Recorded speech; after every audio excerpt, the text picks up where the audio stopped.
Hi there, it's Wendy from Halter Ego, and I'm here to show you how to put your bridle together. We start with the crown piece, and you'll know that it's in the right direction in two ways. One, you should be able to read Halter Ego if it were on your horse's head. And secondly, these are the cutouts for the ears. The nose band attaches first, and that attaches on the strap that is underneath, easily like this. If you haven't put it on your horse before, I always start around the 5th hole just to size it and then adjust once it's on the horse.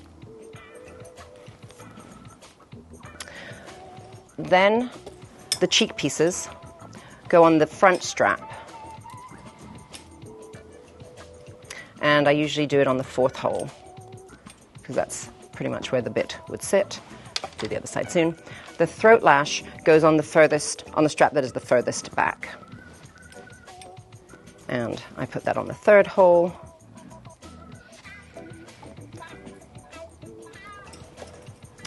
A lot of our bridles now come with removable flashes, and it's very simple.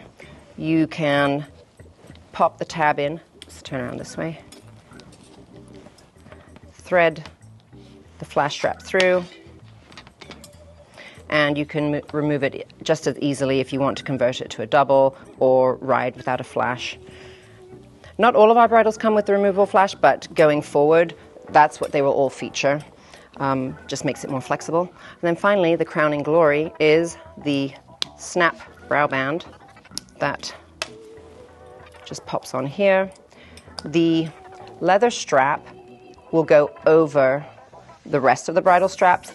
If you need it to be a little snugger, you can actually put that under the straps, and it acts like a half sole does in shoes, where it will make it a little snugger and just a little smaller. And hey presto, you have your bridle.